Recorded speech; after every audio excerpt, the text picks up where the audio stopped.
G'day legends.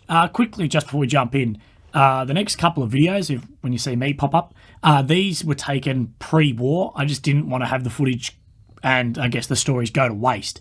So it may not be the most relevant stuff in the world at the moment, but I believe it's still important and I just don't want to waste it. So this will pad out the time frame until I jump back in. So thank you, enjoy, and have a nice day.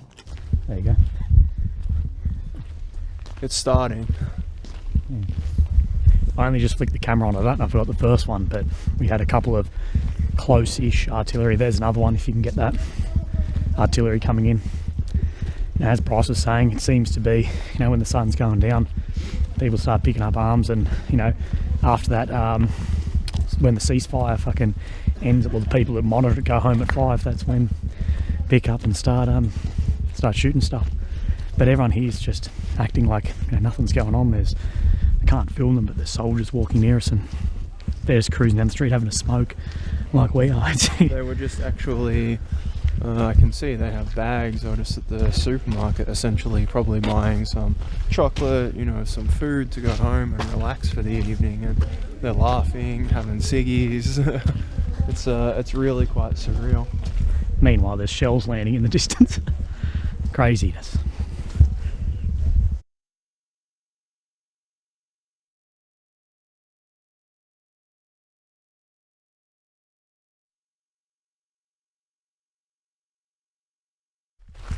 We good? Alright.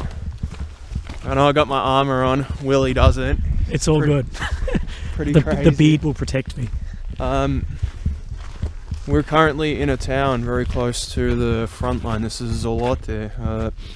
It's split into a number of settlements. We're in one area now. There's a mine nearby. This place is constantly shelled because the front line is only really a few hundred meters away from here, the military positions anyway.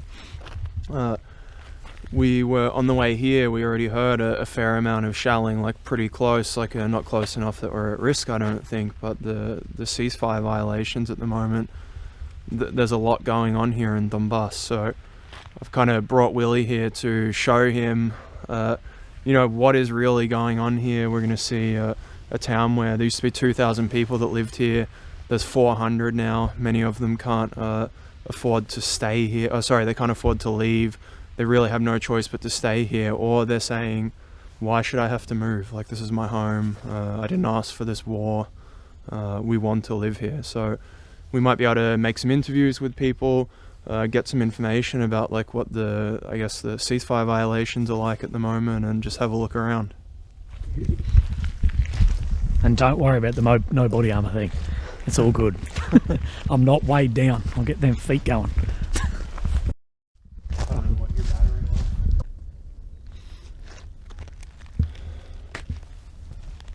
You can imagine how nice this place would be in summer. A lot of these towns that are close to the front line, they're kind of next to forests, lots of trees, parkland. That would have been really beautiful.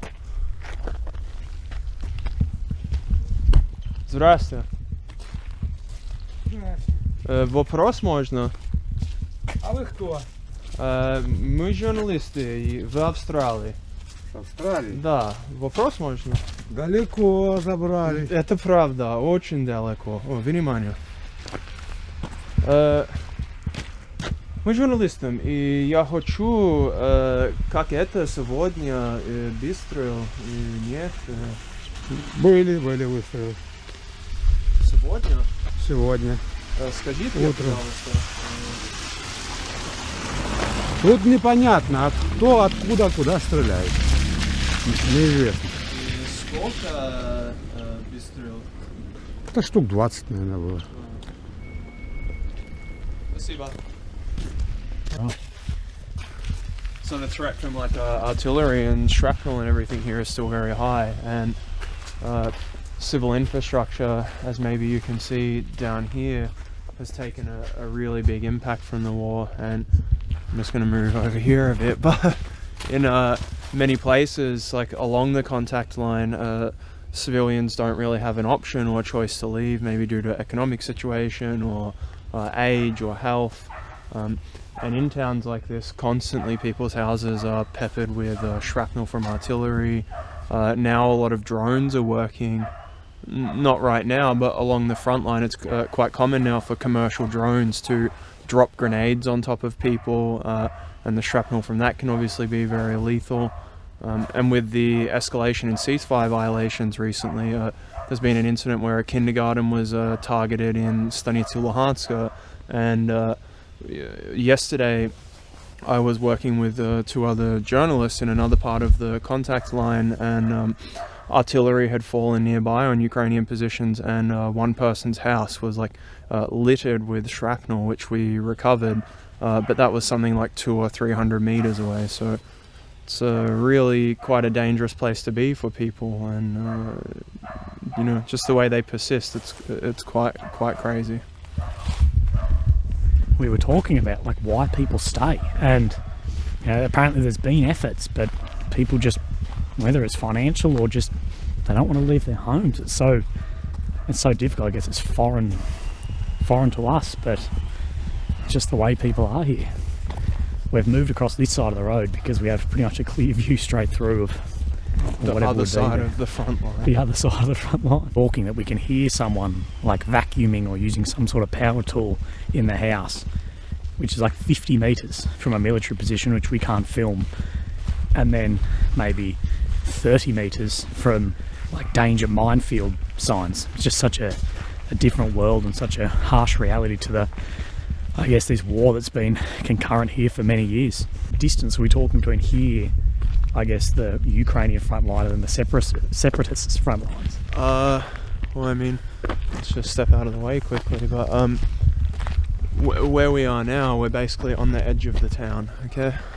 On this other side of these houses here is essentially the Ukrainian front line, and then there's an expanse of only a couple of 100 meters, and then on the other side of that is the Russia's local forces positions. And in many places along the front line, the soldiers actually yell insults at each other from their trenches, and it's common actually early in the war, because there weren't as many minefields and stuff, soldiers would sneak into the other guy's positions and like try and steal their weapon, like for fun essentially. I know one guy who did that, went and stole a machine gun from an emplacement and then ran back across the no man's land and took it into the Ukrainian position. So there were some parts of the front line where there was only 50 meters distance or something.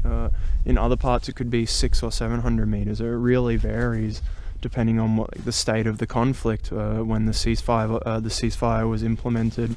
And also in some parts of the front line that has moved slightly. Like there have been times when the Ukrainian armed forces have moved to take a house that's maybe on the edge of a town or something because it's being used as a firing position.